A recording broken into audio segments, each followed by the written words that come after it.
aquella rara cuarentena del 20, donde sin embargo la pasamos una vez por semana acá en este café de amigos, con Santiago Kovadlov y Jorge Sigal. Hola, ¿Cómo andan, querido amigo? Qué placer, realmente es cierto, realmente es cierto. Esto no es un encierro, esto es una verdadera salida a la luz de la conversación, del encuentro, de la amistad. Qué bueno. Además, ¿Tenés un whiskycito por ahí? Sí, ahí le sirvo con 2 hielitos, como indica el Coco Basile, la doctrina de Coco. Así que un día de estos, Santiago, igual antes de empezar a conversar en nuestra tertulia, un día de estos, quizás hacia fin de año, yo voy a hacer me voy a dar un gusto, voy a hacer una hora, porque yo grabo en secreto estas conversaciones de bar, ¿no? Mirá vos.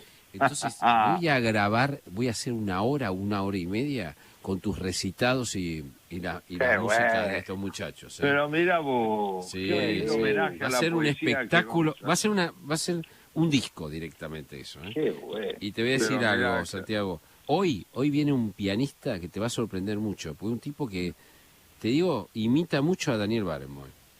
No me digas, hay que poder hacer eso. Pero lo tengo yo, lo tengo acá, es amigo de la casa. Bueno, qué versatilidad. Tus relaciones realmente son sorprendentes, ¿no, Sigal? Y estas son las públicas,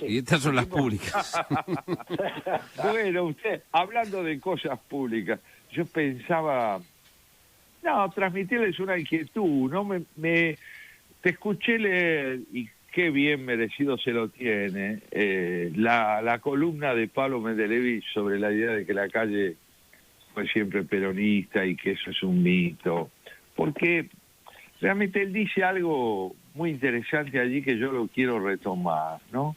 Es la idea de que es posible salir a la calle no para reconocer un liderazgo o para admitir la presencia de una figura que resume en sí misma al poder, sino para reivindicar derechos, ¿no? Derechos que tienen que ver con la posibilidad de que la libertad, la Constitución y la ley tengan sentido, ¿no? Y pensaba en las transiciones inconclusas en la política argentina, ¿no?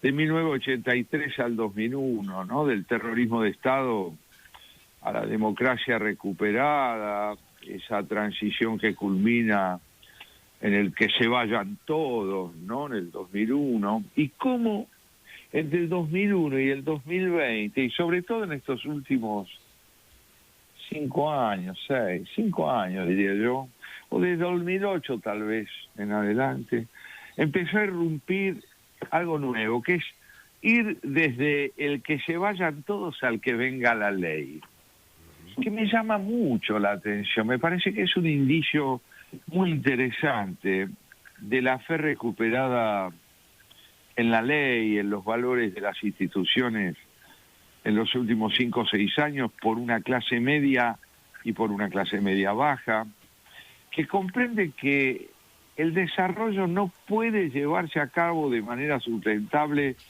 si no hay consistencia republicana en el Estado. Entonces, no es que la economía ya no importe, vaya, si importa, estamos en medio de una catástrofe única, pero sí la idea de que hay que inscribir en el marco de un Estado donde la Constitución tenga la última palabra, realmente, todo proyecto de desarrollo que aspire a ser verdaderamente equitativo y constante. Y me preguntaba cómo verían ustedes esto de que de pronto se salga a la calle para recordar el valor de la ley y no para subestimar la importancia de la política o hacer reivindicaciones parciales. Jorge, sí, me parece efectivamente que es una gran novedad y una gran esperanza, porque el que se vayan todos fue en realidad una muy mala noticia para la democracia. Era la idea nihilista de terminar con nuestros representantes, de terminar con la representación que significa la política. Me parece que la novedad que vos das, Santiago, que vos retomás en esta conversación, es que una sociedad más madura, más con los valores democráticos más afianzados, dice, necesitamos reglas de juego, y no tira todo por la borda. Quiere representantes, en todo caso, porque no quiere decir que esté conforme ni siquiera con sus representantes opositores, quiere decir que exige representantes que tengan el valor de la ley por delante de todo, ¿no? Ahí está. Esa demanda, sí, en lo que tiene de novedosa, ya no tiene que ver, ¿no es cierto?, sino con una convicción de cómo es posible tener presente y futuro, porque es verdad lo que también escuchábamos acerca de los jóvenes que se quieren ir, pero es que los jóvenes están privados de presente y la gente sale a la calle porque la expulsaron de la ley, del trabajo, de la vida organizada. Entonces me preguntaba, ¿no?, si lo que está ganando la calle en relación a aquella nota espléndida de Pablo a 75 años de la marcha de la Constitución y la libertad, si lo que vuelve a ganar la calle con la clase media no es ese repertorio de ideales que son capaces de hacer lugar a una comunidad organizada, como la hubiera llamado el general, de veras organizada, pero no en función de un líder, sino en función de un concepto de la convivencia sentada en la Constitución. Claro, yo creo que realmente se está armando en la Argentina, y no lo está armando ni la oposición, ni los periodistas, ni los opinadores. Lo vengo escribiendo hace por lo menos un año, que es una especie de invertebrado, un movimiento republicano popular, ¿no? ¿Qué quiere decir un movimiento? Y bueno, es un movimiento porque no, viste, son partidos políticos, son gente de a pie, son gente del mundo social, de las iglesias, de todos lados, es transversal. Hay gente de centro izquierda, hay gente de centro derecha, hay gente que incluso no se la podría encuadrar con estas coordenadas. Hay gente del peronismo, hay gente del radicalismo, hay excomunistas, hay de todo, se manejan por sí mismos. Es la primera vez que entienden que un país normal es un país con división de poderes. Y eso me llama mucho la atención, porque ayer hablaba con Redrado, con Martín Redrado, ¿sí? y le explicaba, bueno, él tiene un libro ahora y trataba de explicar cómo salir. Estaba todo bien lo que dijo Redrado, siempre le mando un abrazo que nos escucha. Sí, está todo bien, pero sabes que sin el encuadramiento que acabas de escribir vos, Santiago, sin el encuadramiento de instituciones firmes, de credibilidad, de seguridad jurídica, no hay salida. No hay salida. No hay. Muchas veces los economistas creyeron en el pasado, no es el caso de Martín, pero en el pasado, que bueno, agarran más o menos las fórmulas y ¿a quién se la daban? Y bueno, se la damos a los militares y lo sacamos adelante. Y no lo sacaron adelante porque solo funciona con una serie de reglas que parecen abstractas. La división de poderes parece una cosa abstracta. Y sin embargo, hoy hay gente saliendo a la calle por la división de poderes en Argentina. Para que no se apoderen de la justicia. Es una novedad de primera magnitud, verdaderamente, ¿no? y es una advertencia también que está dirigida a quienes representan a las instituciones de la República en el estado que fuere, a través de la simulación o de la demanda del cumplimiento de la ley. Pero lo cierto es que se le está pidiendo, me parece a mí, a toda la sociedad argentina que comprenda que este ideal de un porvenir compartido no descansa sobre un consenso de intereses, sino sobre un concepto de legalidad que tiene que ver con, a su vez, con la idea de lo que es una persona. Una persona es una persona de derecho, es decir, que sabe lo que puede y lo que debe exigir porque tiene idea de cuáles son sus propios deberes. Entonces, es realmente auspicioso que la gente esté cansada de las reivindicaciones fragmentarias. ¿El país necesita una economía eficiente? Sí. ¿El país necesita una educación distinta? Sí. ¿El país necesita una estructura clínica y médica verdaderamente más compleja? Sí. Pero si no hay un marco, seguimos cultivando el feudalismo de la especialización. Claro. Santiago, estaba pensando que esa demanda, esa novedad de gente en la calle, tiene una expectativa, genera una expectativa que también, ojo, que es un capital que hay que cumplir, que hay que honrar, porque esa gente, así como defiende la ley, defiende las instituciones, busca representación legítima. No busca, como pasó en la Argentina de otros tiempos, lamentablemente, caudillos providenciales que los sacaran de de los populismos. No busca que una fuerza extraña a la democracia le resuelva sus problemas, como fue en mucho tiempo los militares que llenaban ese vacío. Hoy dice, nosotros queremos ley, queremos instituciones, y por lo tanto necesitamos representantes genuinos que expresen eso. Es una demanda, yo creo que es una demanda impresionante y una exigencia impresionante hacia la política argentina, ¿no? Fíjate, Jorge, que Kicillof, frente a las manifestaciones, dice, es un aluvión psiquiátrico, ¿no? Usa la palabra aluvión, que es la palabra que el antiperonismo usó para tratar de definir a ese actor social nuevo, que pedía cancha en las calles. Así es. Y frente a la incomprensión usó la palabra aluvión zoológico, ¿no? Sí. Pero fíjate, me parece muy interesante, porque la palabra aluvión, saltando 70 años de distancia, es la palabra de alguien que no entiende quiénes son los que están ocupando la calle y los que están pidiendo cosas. Por lo tanto, que tiene un muy mal diagnóstico de la complejidad de la realidad. Por eso las simplificaciones hasta terminológicas en las que incurre el gobierno. Cuando, por ejemplo, a la palabra mérito le atribuye el disvalor que le atribuye. Porque no comprender los conceptos es un correlato de no comprender la experiencia. Y a mí me parece que el reduccionismo espantoso en el que incurre este gobierno es tratar de que la complejidad de la realidad desaparezca en consignas seniles, viejas, que no tienen sentido de la modernidad de los problemas que estamos celebrando. Porque ¿qué estamos haciendo nosotros tres hoy acá? Celebrando la renovación de nuestros problemas a través de la demanda de un sector ciudadano que viene a plantear por fin que es necesario contar con una república para que podamos tener problemas renovados.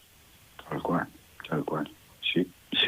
Hoy un amigo nuestro, Luis López, que le mando un abrazo siempre, me recordaba un texto de Borges, que yo no me acuerdo bien de dónde es, donde Borges de alguna manera aludía a que hay entendimiento cuando hay una experiencia común, es decir, hay comunicación cuando hay una experiencia común. Aquí no hay una experiencia común, y por eso me parece a mí que las palabras significan cosas distintas. Porque la palabra mérito en boca del oficialismo es reaccionario, es algo siniestro y es algo que avasalla la igualdad de oportunidades. Imagínate, para nosotros es un disparate eso. Un disparate, un verdadero disparate, porque el mérito es algo fundamental que ha sacado a las naciones de su postración y a las personas de su postración. Renunciar a hacer méritos, a luchar, no. Claro, entonces, ¿cuál es la experiencia común? Bueno, yo lo que tengo que decir es que Alberto Fernández no trabajó nunca en su vida. Quiero decir, no trabajó nunca en su vida en el mundo real. Trabajó en esa esfera del mundo político, de los poderes, ¿no? Pero nunca, Cristina Kirchner no trabajó nunca en la vida real, nunca. Claro. El señor Kicillof no trabajó nunca en la vida real. El hijo de Cristina Kirchner, que maneja la política de la principal organización del oficialismo y ahora también la política del conurbano bonaerense, ni más ni menos, Máximo Kirchner no trabajó nunca en su vida en el mundo real. Entonces ahí se entiende. Ellos van a hacer la ley de teletrabajo y destruyen el teletrabajo. Van a hacer la ley de alquileres presuntamente para beneficiar a los que alquilan. No, los terminan hundiendo. Claro, no tienen idea. Entonces, no hay una experiencia común donde ellos dicen mérito, no entienden, porque nosotros sí tuvimos que hacer mérito. Tuvimos que hacer mérito para salir adelante. Lenguajes, estos dos idiomas, estas dos acepciones adjudicadas antagónicamente a los mismos términos, están probando hasta qué punto la ideología necesita reducir la riqueza de los conceptos a creencias que ya están instituidas y a saberes que ya están establecidos. ¿Por qué? Porque el mérito, ¿qué es? El mérito es el resultado del esfuerzo de un empeño puesto, que es reconocido por otros, como resultado, digo, de esa capacidad de trabajar, de buscar, de anhelar, de fracasar y volver a empezar, de tener aptitud y constancia para poder infundirle a la propia identidad el sentido que da el trabajo, la construcción tanto de una identidad como de una comunidad. Nadie es meritorio porque es verdaderamente reconocido por otros de manera servil. Hay mérito donde hay posibilidad de compartir el significado del esfuerzo. Ahora, qué impresionante, porque también hay un desprecio profundo al sujeto, ¿no es cierto? Hay un desprecio profundo a la subjetividad, a lo que significa la persona. A mí me impresiona porque, bueno, es muy propio de los populismos, ¿no? Tratar a la masa como un todo que debe seguir a los líderes. Pero, digo, a esta altura del siglo, tratar así a las personas, tratar así a los seres humanos, es banal también, ¿no? Hay algo de banalidad en ese tipo de expresiones. Dejen que yo los llevo. No hace falta el mérito, hace falta que yo los lleve al lugar, al paraíso, digamos. Síganme. Síganme. ¿Te acordás del síganme? Claro, ¿cómo no? Es inolvidable. Ahora, una sola cosita con respecto a algo que decía Sigal sobre este momento. Argentina, desde el punto de vista de la gestión política, ¿en qué siglo está? ¿En qué siglo está? Porque yo diría que cada día más se advierte que la conducta del oficialismo nos acerca a la primera mitad del siglo XIX y la demanda de la gente en la calle nos acerca a los problemas del siglo XXI. Es un desfasaje que es más que cronológico, es cultural. Ahora, Santiago, con respecto a este tema tan importante que vos traes a esta mesa de café, de tertulia, yo tengo que decirte que la gente que está saliendo, mucha de ellas lo sabe y otra no lo sabe, simplemente no tiene por qué saberlo, lo que está es tratando de defender cosas conseguidas en la Revolución Francesa. Y yo quiero recordar que Cristina Kirchner, hay un audio muy famoso, si quieren verlo en YouTube, donde ella dijo que había que tirar abajo porque era vieja la revolución. O sea, ella, a ver si lo entendemos, ella odia al capitalismo y quiere ser precapitalista, es decir, quiere ser señora feudal. Ella odia la revolución francesa, odia la división de poderes, odia el republicanismo, admira Napoleón, ¿no? y admira al bonapartismo anterior. Claro, exactamente, ¿no? Entonces, esto está en cuestión, y está en cuestión una guerra cultural contra la clase media. Así es. Yo creo que lo que ha comenzado es una guerra cultural contra los valores de la clase media, que te voy a decir algo, el Papa Francisco está de acuerdo con esto. El Papa Francisco, un pobrista, populista, ¿no? Que es el ideólogo de este verdadero gobierno, aunque se esté lavando las manos en Roma, es el ideólogo, y es quien está en desacuerdo con los valores de la clase media, los valores de nosotros, de nuestros padres, de nuestros abuelos. Impresionante, ¿no? Eso. Sí, los valores del progreso, ¿no? La idea del progreso.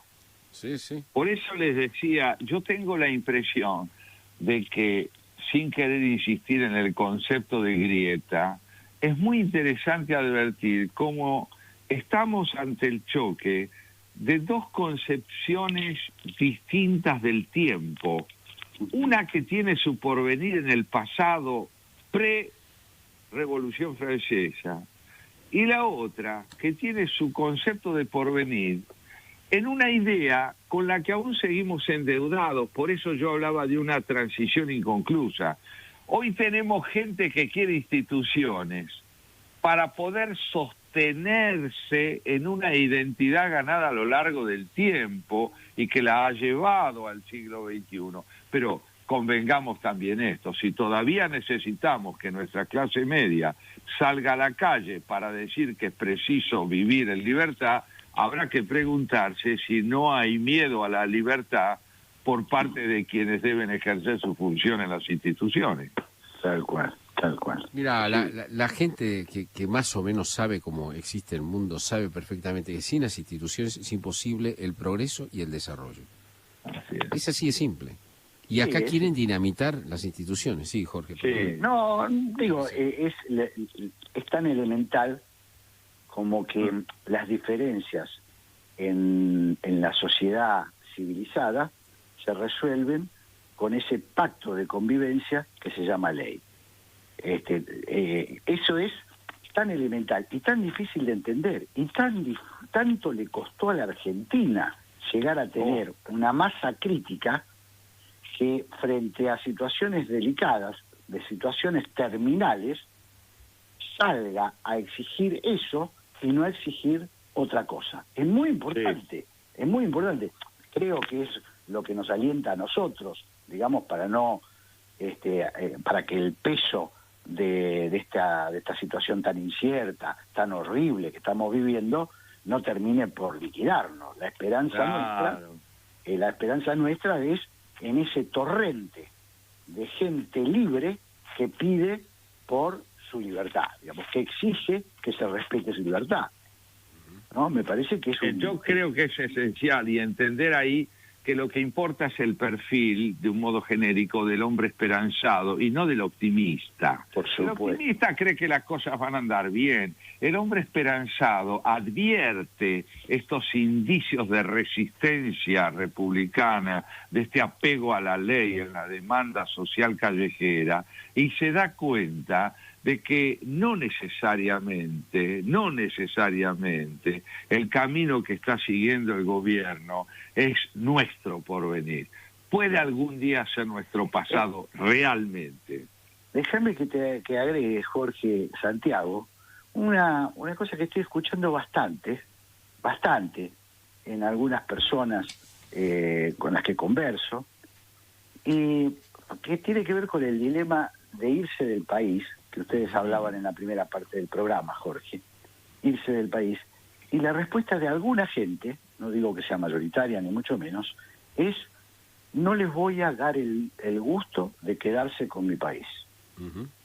Yo no me voy, no les voy a dejar este país para que hagan lo que quieran. Me parece también que representa un grado de conciencia cívica que, bueno, insisto, son las cosas a las que nos aferramos para creer que estamos a tiempo. Estamos a tiempo de frenar esta locura, ¿no? Así es. Bueno, escúchenme, les voy a rendir un tributo, sirviéndole una nueva ronda de whisky. Bueno. No es whisky importado, porque ya no se puede, pero es bueno. Puedo jugar con las palabras, lo que importa es el whisky. Exactamente. Ya volvemos. Chao.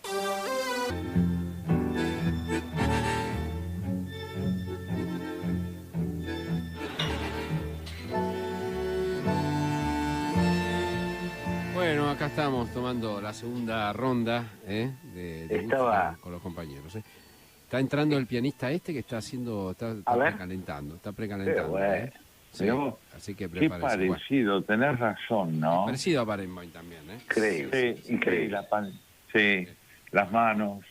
Sí, sí. Vos sabés que estaba estos días pensando, y a propósito de la reflexión que traías vos, Santiago, Sí. que hay entre tantos malentendidos que tenemos en la Argentina, uno de esos malentendidos es pensar que los sectores que se llaman progresistas y que tendrían como vanguardia esclarecida, por usar términos de otras épocas, a la cámpora y al kirchnerismo, ese sector que teóricamente encarna los valores de la izquierda.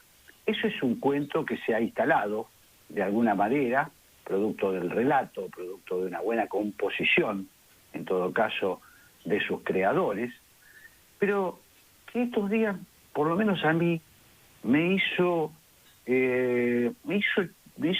pensar, me empezó a chocar una cuestión que tiene que ver con lo que yo sentí en relación a los valores de mi generación con respecto a la izquierda y el progresismo.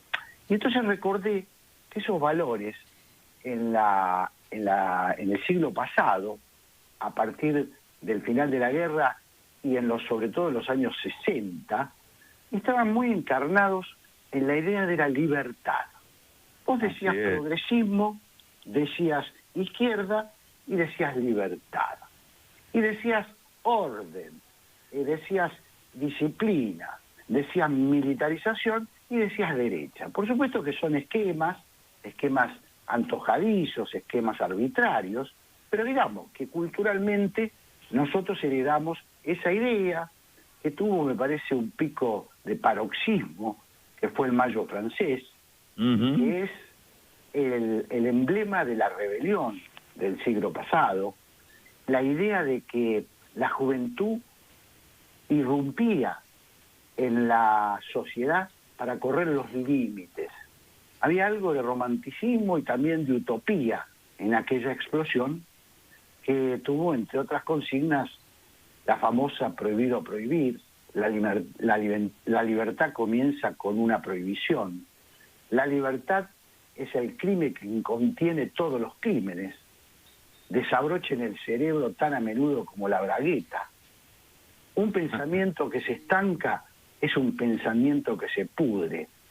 Sean realistas, pidan lo imposible. Bueno, tiene una connotación poética y también algo suicida, ¿no es cierto? Tenía algo de llevar esa cultura hasta un lugar de lo imposible, ¿no? Otra vez la redención como absoluto. Exactamente. Pero lo cierto es que aquella idea de correr los límites me vino a la cabeza ahora, donde hay una especie, por lo menos yo lo percibo, en sectores de ese llamado progresismo, de esa llamada izquierda, que es profundamente partidaria del orden, la norma y yo diría de lo reaccionario.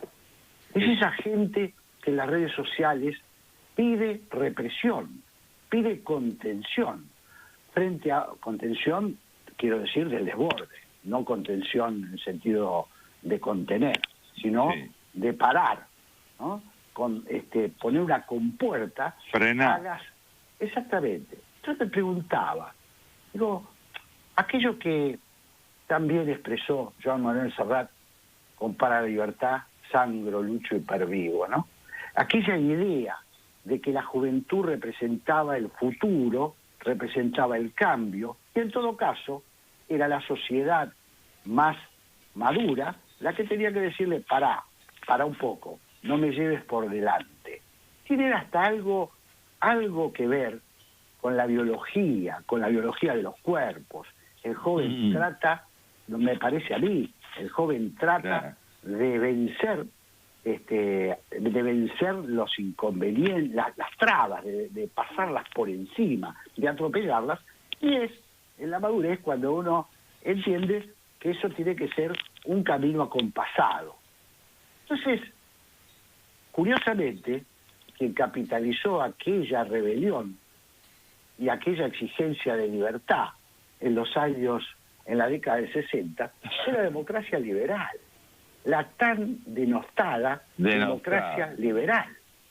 Fue la que mejor entendió que había que permitir que la sociedad se expresara, que la sociedad no tuviera justamente la tentación del nihilismo, la tentación de ir a por la utopía y reventar las compuertas del sistema, ¿no?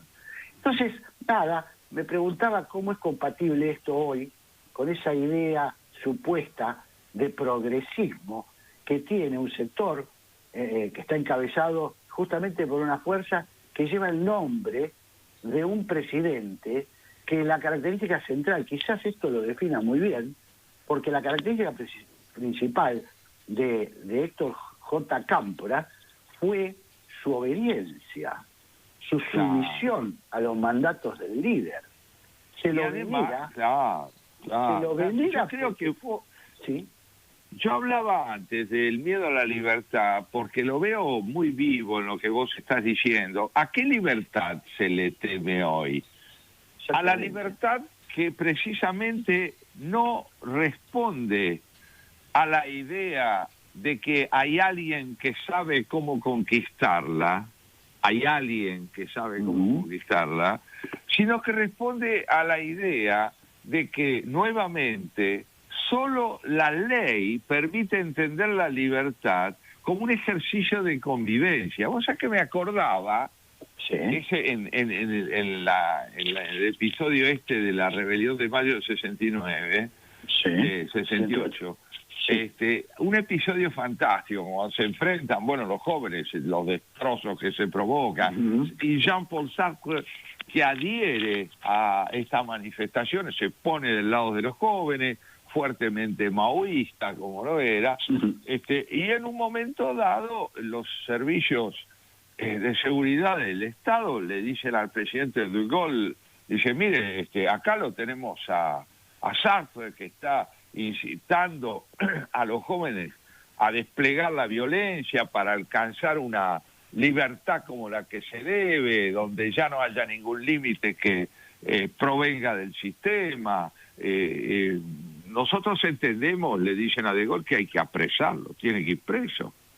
Y De Gaulle lo mira y le dice, ¿preso Sartre? No, dice, Voltaire no puede ir preso nunca. El sistema puede discutirlo, pero no puede detenerlo, porque nosotros somos la alternativa de que él pueda seguir diciendo lo que diga. Es extraordinario, claro. Es exactamente. Somos la alternativa de que él pueda. Imagínate, Stalin, Mao y Fidel Castro. Sí. O el señor Maduro, que acaba de ser denunciado por la ONU por sus crímenes de lesa humanidad, no pensarían lo mismo. No. Acá hay un miedo, un terror a la libertad, un terror, y todos los que se presentan efectivamente, como dice Jorge, como gente de izquierda, son gente profundamente reaccionaria. Sí, profundamente reaccionaria. Claro. ¿No? Y que quiere cerrar, y que quiere cerrar las bocas, y que quiere... Escuchame, ¿no? yo escucho, Jorge, comentarios contra aquellos que van a los bares, van a los bares, que por otra parte es una de las actividades que se autorizó, o dicen, o que no se han sublevado todavía estos supuestos señores progresistas contra el cierre de fronteras provinciales, donde se ha matado gente por no poder ir de una provincia a la otra. Así es. ¿Eso qué tiene que ver con la libertad? ¿Qué tiene que ver con los ideales de la juventud? No, o que piden, de alguna manera, yo insisto, lo escuché al secretario o subsecretario de Seguridad de la provincia de San Juan, ayer tratando de explicar un hecho aberrante de ataque a una chica, de un escrache espantoso a una chica, diciendo, es que hay que ponerle un límite a la libertad de expresión. Hay que ponerle límite. Eso lo dijo un funcionario del gobierno de San Juan, ¿no? Sí, señor. Sí, señor. O sea, el tipo está pidiendo un límite, que prohíbe un límite que consagra la Constitución Nacional y dice, paremos un poquito con este libertinaje, diría un señor... Diría Videla, digamos, ¿no? Sí, ¿Cómo? Sí. Diría Videla, por ejemplo. Claro, un sí, señor sí. muy reaccionario de la década del 60 diría eso. Hemos logrado, siguiendo el ejemplo que traes del año 68, hemos logrado generar o crear una generación de jóvenes viejos en el peor sentido de la palabra, en seres en los que la pasión por el tiempo como elemento de transformación y convivencia claudicó. Mejor tiempo, no hay mejor tiempo que el tiempo pasado, pero es el pasado feudal el que reivindica. Jóvenes esclerosados, ¿no? Claro. Esto es impresionante. Ahora, a mí me parece que esto vale la pena charlarlo, debatirlo, porque nos han venido corriendo con la vaina con estas cuestiones. Ahora resulta que nosotros estamos acusados de transgredir la ley cuando salimos a la calle. Se dio vuelta la taba. Estos muchachos se convirtieron qué regresistas que son. En regresivos, en la milicia del orden. Son la milicia popular del orden reaccionario. Es una cosa curiosa, ¿no? Está buena esa definición. Es la milicia popular del orden reaccionario. Hay un orden reaccionario, exige la ausencia de toda subjetividad crítica y de todo concepto de solidaridad que no implique subordinación. Tal cual. Sí, es una cosa... Bueno, estamos viendo todos los días esta batalla en la calle. A mí, insisto, me extraña incluso el lenguaje. Che, paremos un poco. Quedémonos en casa. Sí, quédate en casa, está muy bien. Y está muy bien que vos, que sos un tipo que entendés que hay un riesgo latente, está muy bien que obedezcas las normas que se establecen. Pero vos tenés que estar fundamentalmente con la luz encendida frente a las arbitrariedades. Se tienen que indignar las arbitrariedades.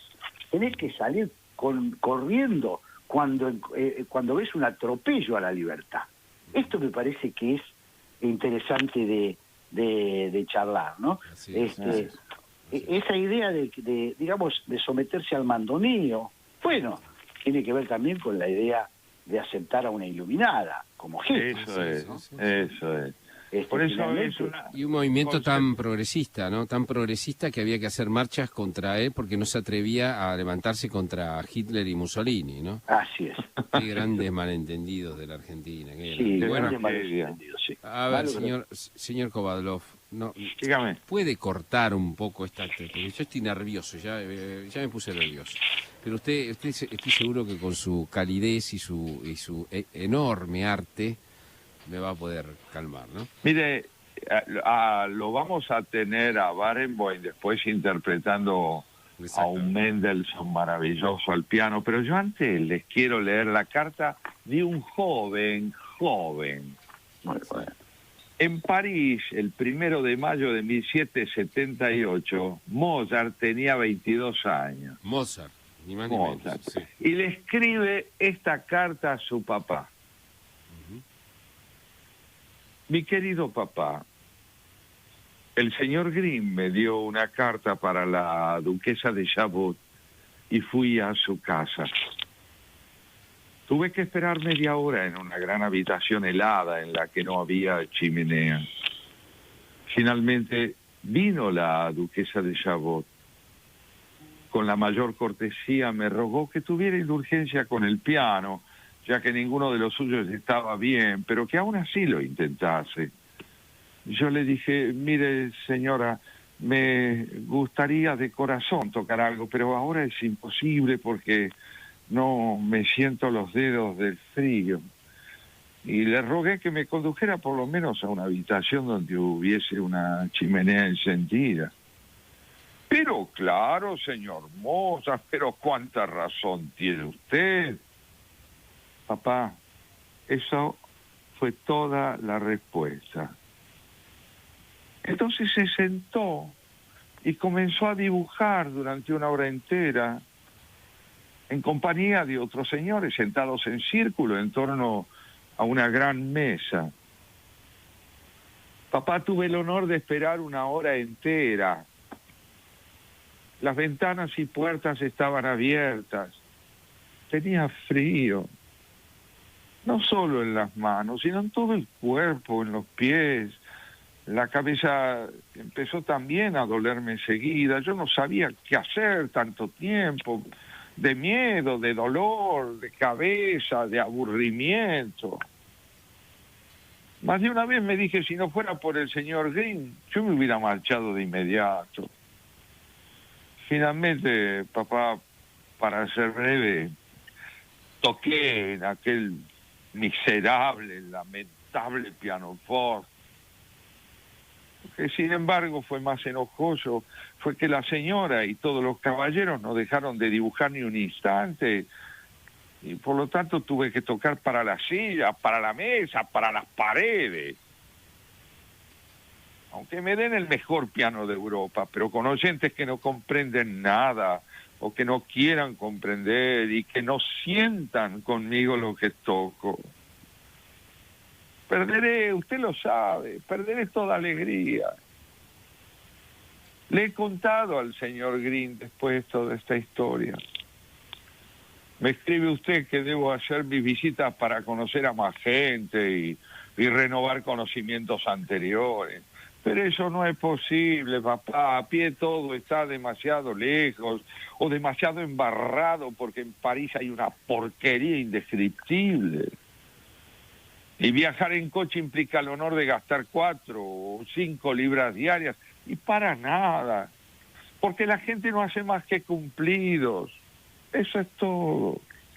Quedan conmigo para tal o cual día, entonces toco y dicen, oh, es un prodigio, es increíble, es sorprendente.